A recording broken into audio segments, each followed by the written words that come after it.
जब भी ज़मीर और ज़र्फ का सौदा हो दोस्तों, जब भी ज़मीर और ज़र्फ का सौदा हो दोस्तों, कायम रहो हुसैन के इनकार की तरह।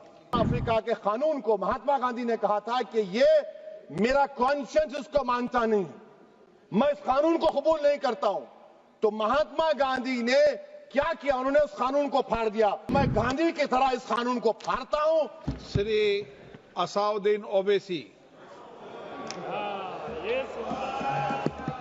बहुत बहुत शुक्रिया सर। स्पीकर सर, मैं ये वक्त तरमीमी बिल की मुखालिफत में खड़ा हुआ हूं। किसी एक शायर ने बड़ा अच्छा कहा था, जब भी ज़मीर और ज़र्फ का सौदा हो दोस्तों, जब भी ज़मीर और ज़र्फ का सौदा हो दोस्तों, कायम रहो हुसैन के इनकार की तरह। सर, ये वक्त तरमीमी बिल भारत के गयूर मुसलमानों के ईमान पर, इबादत पर एक हमला है। नरेंद्र मोदी की हुकूमत ने इस मुल्क की सबसे बड़ी अक़लियत के खिलाफ एक ऐलान जंग कर दिया, और ये जंग ना सिर्फ मेरे जिस्म पर है, बल्कि मेरी आज़ादी पर, मेरी समाजी और माशी मार्जिनलाइजेशन पर है, मेरी शहरियत पर है, मेरे मदरसे, मस्जिदों, खानखाहों और दरगाहों को निशाना बनाया जा रहा है। और ये हुकूमत सच्चाई को नहीं बयान कर रही है कि ये तरमीमी बिल से मुसलमानों का तहफ़्फ़ुज़, तरक्की और गुर्बत का खात्मा होगा। ये सरासर झूठ है। सर, अगर आप आइन के आर्टिकल 14 को देखेंगे तो उसमें लिखा हुआ है इक्वल प्रोटेक्शन। अब आप देख लीजिए सर कि हिंदू, सिख और जैन को और बौद्ध को उनके एंडोमेंट में तहफ़्फ़ुज़ मिलेगा, क्योंकि उनका एंडोमेंट बाय यूजर बरकरार है और उनका एडमिनिस्ट्रेशन उनके हाथ में होगा कि गैर हिंदू या गैर उनके मजहब का आदमी दान भी दे सकता है उनके लिए, और एंडोमेंट बोर्ड का तहफ़्फ़ुज़ भी मिलेगा, क्योंकि उसके ऊपर ओवरराइडिंग क्लॉज अप्लाई नहीं होगा, लिमिटेशन का कानून उस पर अप्लाई नहीं होगा। उसके बरक्स ऑपोजिट आप देख लीजिए, मुस्लिम वक्फ को वक्फ बाय यूजर निकाल दिया गया। एक मुस्लिम वक्फ की जायदाद पर कब्जा होगा, लिमिटेशन लगेगा तो जो एनक्रोचर है, जो खाबिज है, वो रातों रात मालिक बन जाएगा और एक गैर मुस्लिम वक्फ बोर्ड को एडमिनिस्टर करेगा। ये आर्टिकल 14 के इक्वल प्रोटेक्शन का वायलेशन। अब आर्टिकल 14 में सर इक्वालिटी बिफोर लॉ भी है, और उसका कैसा वायलेशन हो रहा है कि कोई आर्बिट्ररी स्टेप नहीं ले सकता और कोई भी ऑफिशियल किसी भी तरीके से गलत आर्बिट्ररी फैसला नहीं लेगा। यहां पर आप एक डेजिग्नेटेड ऑफिसर को रखकर वो फैसला लेगा कि ये जायदाद वक्फ की है, गवर्नमेंट की है। क्या ये प्रिंसिपल्स ऑफ नेचुरलिटी के खिलाफ नहीं है जिसका तकर्रुर एग्जीक्यूटिव करती है? ये हमारे theory of separation of powers, Bharat के आइन का बेसिक स्ट्रक्चर का हिस्सा है। क्या इसका वायलेशन नहीं है? सर, आर्टिकल 25 का वायलेशन कैसे है कि आप मुसलमानों से वक्फ बाय यूजर छीन रहे हैं और फिर आप कर्ब कर रहे हैं वक्फ वाल औलाद को, मगर वहीं पर दूसरे धर्म के मानने वालों को उनके मजहब पर चलने की पूरी इजाजत है। लफ्ज जो आर्टिकल 25 में इस्तेमाल हुआ सर, वो इक्वली एंटाइटल्ड, यहां पर मुसलमानों के इक्वल एंटाइटल्ड नहीं हो रहा। अभी हम गृह मंत्री का, वजीर दाखिला का यहां पर उनका हमने तकरीर सुनी, यहां पर वो ये कहते हैं, वजीर दाखिला, शायद वो कटमुल्ला की जबान ना कह दे, वजीर दाखिला कहने पर वजीर दाखिला ने अपने बयान में कहा कि बोर्ड और काउंसिल जो होगा वो माने वक्फ इस्लाम से अलग है। सर, अगर ये बात सच है आपकी, तो फिर आपको यह कानून बनाने की जरूरत ही नहीं है। आप एक नॉन स्टैट्यूटरी बॉडी बना दीजिए। ये जो कानून बन रहा है ना सर, ये आर्टिकल 26 इसका सोर्स है, और आर्टिकल 26 जब इसका सोर्स है तो आर्टिकल 26 का ABCD क्या कहता है कि रिलीजियस डिनोमिनेशन को अपने मजहब के अफेयर्स खुद चलाना, मूवेबल इमूवेबल प्रॉपर्टी को लेना और एडमिनिस्टर करना। जब हिंदू धर्म को, बौद्ध धर्म को, सिखों को यह राइट दिया गया है, तो आप कैसे मुसलमानों से छीन रहे हैं? तो ये आर्टिकल 26 का ग्रेव वायलेशन है। तो सर, अब वक्फ बाय यूजर का मामला देखिए, मिनिस्टर साहब ने कहा कि एंक्रोचमेंट हो रहा है, 17,000 एंक्रोचमेंट हुए हैं। तो यही नरेंद्र मोदी की हुकूमत ने 2014 में उस वक्त के मंत्री ने एक Waqf properties eviction of unauthorised occupants bill को इंट्रोड्यूस किया। आपने विड्रॉ कर लिया 2024 में उसको। क्यों विड्रॉ किया सर आपने? जब आप मान रहे थे कि एंक्रोचमेंट हो रहा है तो आपने बिल को विड्रॉ कर लिया। अच्छा सर, अब वक्फ बाय यूजर को आपने निकाल दिया, माने कंडीशन क्या लगाए कि अगर उसमें डिस्प्यूट होगा और गवर्नमेंट प्रॉपर्टी होगी। सर डिस्प्यूट तो है, मिसाल के तौर पर मोहिबुल्लाह साहब जिस मस्जिद के इमाम है, पार्लियामेंट के सामने मस्जिद है सर, 123 प्रॉपर्टीज में मस्जिद है, डिस्प्यूट चल रहा है। कल कलेक्टर या डिस्ट्रिक्ट ऑफिसर बोलेगा कि भाई साहब ये गवर्नमेंट प्रॉपर्टी है, स्टिकर लगा दिया जाएगा, मस्जिद बंद, गवर्नमेंट प्रॉपर्टी हो गई, होगी ना सर।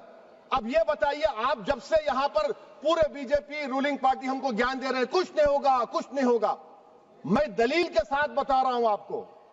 ये मस्जिद दिल्ली गवर्नमेंट बोलती हमारी है, वक्फ दिल्ली वक्फ बोलता हमारी है, तो सर वक्फ बाय यूजर, अगर मैं अपनी गवर्नमेंट के खिलाफ वक्फ बोर्ड वक्फ बाय यूजर इस्तेमाल नहीं करेगा तो क्या है सर। अच्छा, ये अमेंडमेंट जब हो जाएगा तो मुझे कहने दीजिए सर, सिर्फ प्राचीन मंदिरों की हिफाजत होगी, मस्जिदों की नहीं होगी। अब सर आप आ जाइए, अगर डिस्प्यूट मेरा एंशिएंट मॉन्यूमेंट से वक्फ का, एक मिसाल दे रहा हूं, दिल्ली में 172 वक्फ प्रॉपर्टीज एएसआई कंट्रोल में है, मैं तो हार ही गया वो, क्योंकि मेरे पास डॉक्यूमेंट नहीं है। आप कह रहे हैं कि डॉक्यूमेंट चढ़ाओ, अगर मेरा गवर्नमेंट से डिस्प्यूट चल रहा है मैं तो क्लेम ही नहीं कर सकता, क्योंकि आप जज बनेंगे, आप ही फैसला करेंगे, और जब तक आप फैसला नहीं करते वो वक्फ की प्रॉपर्टी नहीं होगी। वो प्रोविजन डाल दिया आपने। अच्छा, अगर मेरा डिस्प्यूट एंक्रोचर से होगा सर, तो एंक्रोचर में तो आपने तो 107 को डिलीट कर दिया, आप रातों रात खाबिज को, एंक्रोचर को मालिक बना रहे हैं। सर मैं ये पूछना चाहता हूं आपके जरिए हुकूमत से, एक मुंबई में एक बहुत बड़े दौलतमंद है, खोजा बरादरी का यतीम खाना था, उन्होंने 2004 या 5 में 22 करोड़ में खरीद लिया। वो केस सुप्रीम कोर्ट में कि आप उनको मालिक बनाना चाहती है लिमिटेशन एक्ट अप्लाई करके, हमको बताइए, हम जानना चाह रहे हैं। और सच्चर कमेटी ने सर 2007 में कहा कि दिल्ली के 123 प्रॉपर्टीज की मार्केट वैल्यू 6000 करोड़ की। आज हम 2025 में आ गए, क्यों आप उन प्रॉपर्टीज के खिलाफ पड़े हुए?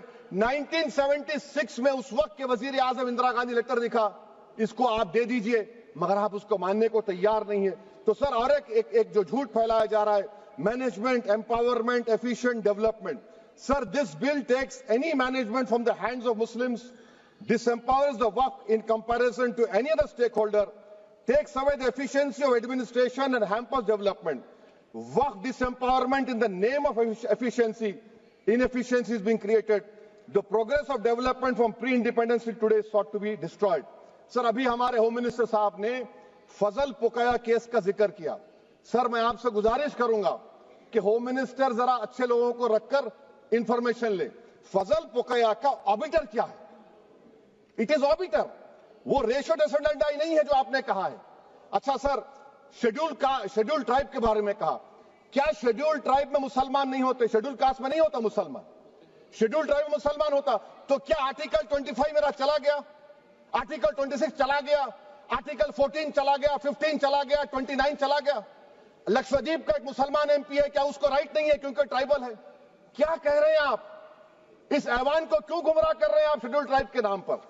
सर और एक चीज जो आपको बता रहा हूं सर, अब आप जब आर्टिकल 26 से मेरा सोर्स है, तो आप सेंट्रल वक्फ काउंसिल में 22 में से 10-11 आप नॉन मुस्लिम को बना सकते हैं, रिलीजन न्यूट्रल आपने कह दिया। और आप बनाएंगे, क्यों बनाएंगे आप? स्टेट वक्फ बोर्ड में 7 नॉन मुस्लिम होंगे और 4 मुसलमान, क्यों होंगे? क्योंकि आप लॉ में 95 में डायरेक्ट मैनेजमेंट में ले सकते हैं 5 साल के लिए। आप वक्फ बाय यूजर को आप कलेक्टर डिस्ट्रिक्ट ऑफिसर बोलेगा ये वक्फ की प्रॉपर्टी नहीं है, तो वो वक्फ बोर्ड खामोश बैठ जाएगा, कुछ एक्शन ही नहीं लगा, क्योंकि वो आपके प्यादे हैं। अच्छा, जब आप नॉमिनेट करेंगे सर मैं मोदी गवर्नमेंट के खिलाफ नो कॉन्फिडेंस ला सकता हूं, मगर वक्फ बोर्ड का चेयरमैन जो नॉमिनेट होगा उसके खिलाफ नो कॉन्फिडेंस नहीं ला सकते, हम बिल्कुल नहीं ला सकते। क्या मजाक है बताइए आप? ये डेमोक्रेसी है। नॉमिनेट भी स्टेट गवर्नमेंट करेगी, वो अगर डिक्टेटर बन जाएगा जैसा आज भारत में हो रहा है तो वो भी नहीं हटेगा। कम से कम यहां पर तो इलेक्शन है, वहां पर तो आप 5 साल झेलते रहो उसको। अच्छा सर, अब ये जो क्लॉज 11 और क्लॉज 9 आप 16AA से देखिए, where the qualification of the members of the board has been limited only to 3 categories. contained in 14(1)(c). Intention is very clear that the majority is to be packed with non-Muslims. So who will defend my interests, sir? If I cannot depend on the State Waqf Board, Central Waqf Council, which are going to comprise non-Muslims, this in itself is a clear violation of Article 26, 14 and 15, sir. अच्छा sir, CO पहले 95 act में था कि word मुस्लिम, आपने गायब कर दिया उसको। अरे आखिर क्यों इतनी नफरत है आपको लफ्ज मुसलमान से?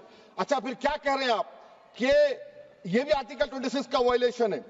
सब जितने हिंदू धर्म के प्रॉपर्टीज हैं, सिख धर्म के हैं, बौद्ध के हैं और आपके जैन के, वहां पर उन्हीं के मजहब का ऑफिसर होगा। और कहां पर नहीं होगा? वक्फ बोर्ड में। Waqf board is a pure religious institution, इसको समझने की जरूरत है। तो आप ये कर दे रहे हैं सर। अच्छा सर, आप देखिए, अब आप आ जाइए ये ट्राइब्यूनल पर। मुझे समझ में नहीं आया सर कि हमारे होम मिनिस्टर वजीर दाखिला ने क्या कह दिया कि 2013 का जो कानून है वो नहीं बनता तो हम नहीं लेके आते।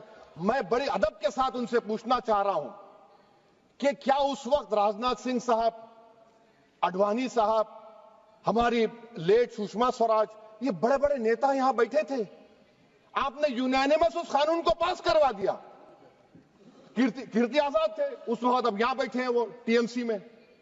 तो क्या आप गलत थे या वो गलत थे? हमको बता दीजिए, आप बता दीजिए। क्योंकि अगर आडवाणी आपके लिए बहुत बड़ा नेता है, मेरे लिए नहीं हो सकते, आपके लिए आपने पद्मश्री दिया उनको। मोहतरमा सुषमा स्वराज की जबरदस्त तकारीर का मैं कायल हूं, वो बैठकर उस 2013 को यूनानिमस पास कर दिए। मुझे कंफ्यूजन है कि क्या अमित शाह, नरेंद्र मोदी बड़े हैं या आडवाणी बड़े हैं? आपके लिए आप तय कर लीजिए। अच्छा सर, आपके tribunal sir, railway Clements tribunal, NGT tribunal, income tax, वैसे 14-15 ट्राइब्यूनल है, हिंदू एंडोमेंट का ट्राइब्यूनल, सबका अपील नहीं होती, रिव्यू होता है। गृह मंत्री सरकार कह रही है कि नहीं, रोक दिए, रोक लगा। कैसे रोक लगाते हैं? रिव्यू और अपील में तो फर्क होता है ना सर। आप ही कह रहे हैं कि पूरे कोर्ट्स में बैकलॉग है और आप अपील कर रहे हैं। अच्छा सर, रिटायर्ड डिस्ट्रिक्ट जज 95 में सिटिंग डिस्ट्रिक्ट जज था, जो एडमिनिस्ट्रेटिव कंट्रोल था सीजीआई साहब, उसको निकाल दिए। अच्छा सर, अब आप अभी हमारे मंत्री साहब ने कहा trust, sir Shri Sai Baba trust 2004, वो ये कहता है जो ऑफिसर उसमें काम करता उसको साई बाबा का डिवोटी होने चाहिए और उसको डिक्लेरेशन लिख के देना पड़ेगा। यहां पर हो रहा तो यहां पर क्यों नहीं हो रहा? अच्छा सर, आप फिर देख लीजिए, ये आपका हो गया सर। हाँ, अब अमित शाह साहब ने सेक्शन 2A के बारे में कहा और उन्हें इस बात का इकरार कर लिया कि दाऊदी बोहरा के लिए यह बनाया गया है। मगर मैं आपके जरिए से गवर्नमेंट से पूछना चाह रहा हूं, आपने तो उस प्रोवाइजो में दाऊदी बोहरा का नाम ही नहीं लिखा, आपने उनको भी थैंक यू कर दिया, उनका नाम क्यों नहीं लिखा आपने? और सर, और गवर्नमेंट क्या कर रही है? आप मुस्लिम समाज में जो बेकार किस्म के लोग हैं उनको एक रास्ता बना रहे हैं, एग्जिट दिखा रहे हैं कि तुम्हें वक्त से बचना है तो तुम्हें ट्रस्ट बना लो। ये क्या कर रहे हैं सर आप? कम से कम उन दाऊदी बोहरा को आप दे देते। अच्छा sir, clause 3V section 36 clause 18 देख लीजिए। Oral appointment has sought to be discontinued even though it is recognized practice in Islam. Muslim personal law is recognized oral waqf and 1937 Shariat Application Act. Sir, आप clause 39 पर आ जाइए। 5 साल के लिए मुसलमान। मैं किरण रिजिजू से पूछना चाहता हूं, सर दाढ़ी रखे तो मुसलमान प्रैक्टिसिंग है या क्लीन शेव आपकी तरह है? तो बताइए हमको, प्रैक्टिसिंग क्या होगा? अच्छा, किसी को पकड़ के मॉब लिंच कर दिया और बोले कि JSR का नारा लगाया, और वो JSR का नारा लगाया तो क्या मुसलमान रहेगा? नहीं रहेगा। या फिर देश के प्रधानमंत्री ने कहा था कपड़े देखकर पहचानो, तो क्या कपड़े देखकर आप कह देंगे? अच्छा, अगर कोई क्रिश्चियन हिंदू धर्म कबूल करता है तो क्या वो मंदिर को नहीं दे सकता प्रॉपर्टी? फिर भारत के संविधान में आर्टिकल 300 क्यों है सर? राइट टू इक्वालिटी क्यों है? फ्रीडम ऑफ रिलीजन क्यों है? 5 साल कहां से लाएंगे? अच्छा सर, और एक चीज सर, और एक चीज मैं आपको बोल के खत्म कर दूंगा सर। इस बिल में वक्फ औलाद का सर, इसमें आप देखिए clause 432, the creation of waqf al-awlad shall not result in denial of inherent rights to heirs, including women heirs or the waqif or any other right of person. Sir, ये article 25 का violation है, शरीयत application act 37 का violation, article 300A का violation है। अच्छा, हिंदू धर्म में सेल्फ एक्वायर्ड प्रॉपर्टी को एक हिंदू, अब उसके फर्ज के 2 बच्चे हैं, वो एक को अपनी पूरी दौलत दे सकता है, कोई रोक टोक नहीं। वो कहेगा नहीं मैं घर के बच्चों को नहीं दूंगा, मोहल्ले के गरीब को दे दूंगा, वो भी कोई रोक टोक नहीं है। वहां पर आपको बच्चों की फिक्र नहीं है। जब मैं अपनी प्रॉपर्टी को अल्लाह को मालिक बनाकर दे रहा हूं, आप कह रहे बच्चों की फिक्र नहीं है। इतनी मोहब्बत आप बिल्किस बानो से दिखा देते तो आपके लिए दुआएं देती आपके लिए। तो सर आप दूसरी बात आप देख लीजिए सर, आखिरी बात कहकर मैं अपनी बात को मुकम्मल कर रहा हूं सर। नहीं मुकम्मल कर रहा हूं। स्पीकर साहब बहुत टाइम दे दिए। सर आप देखिए, इसमें अमित शाह साहब बोले कि इतनी प्रॉपर्टीज का कब्जा हुआ, चोरी हुई, ये हुआ। सर क्लास 2652A सेक्शन, अगर कोई प्रॉपर्टी बेचता है 2 साल की सजा थी, आपने क्या कर दिया, उसको 6 महीने कर दिया। नॉन बेलेबल था, आपने बेलेबल कर दिया। सेक्शन 40 की बात करते हैं। सेक्शन 40 में सर हमको जो ज्वाइंट वर्किंग कमेटी का जो नोट्स दिए, उसमें मिनिस्ट्री ऑफ माइनॉरिटी अफेयर्स ने कहा कि 30 साल में 515 केसेस सेक्शन 40 के, और सिर्फ 8 लोग कोर्ट को गए। वक्फ यूजर का कानून तेलंगाना आंध्रा में है, सेक्शन 40 का कानून तमिलनाडु 63 है, आंध्र प्रदेश में 43 है। और सर आप डायरेक्शन दे रहे हैं, अच्छा क्लॉज 4218B देखिए सर, आप रूल बना रहे हैं, कोऑपरेटिव फेडरलिज्म के खिलाफ है, इतना रूल बना रहे हैं। और आखिर में सर मैं आपको बताना चाह रहा हूं स्पीकर साहब, ये बिल का मकसद सिर्फ मुसलमानों को जलील और रुस्वा करना है, मुसलमानों को दूसरे दर्जे का शहरी बनाने का इनका मकसद है। सर अगर आप हिस्ट्री को पढ़ेंगे तो महात्मा गांधी उस वक्त के व्हाइट अफ्रीका में सफेद फार्म अफ्रीका के कानून को महात्मा गांधी ने कहा था कि ये मेरा कॉन्शियंस इसको मानता नहीं, मैं इस कानून को कबूल नहीं करता हूं। तो महात्मा गांधी ने क्या किया, उन्होंने उस कानून को फाड़ दिया। तो मैं गांधी की तरह इस कानून को फाड़ता हूं। ये अनकॉन्स्टिट्यूशनल है सर। इस देश में झगड़े पैदा करने का काम बीजेपी करना चाहती है मस्जिद और मंदिर के नाम पर, इसीलिए मैं इसका कंडेम करता हूं। और मैं आपसे गुजारिश करता हूं कि मैंने अपने 10 अमेंडमेंट दी हैं, आप इसको कबूल करिए सर, मुझे बोलने का मौका दीजिए और उस पर डिवीजन का मैं डिमांड भी करूंगा। Thank you sir.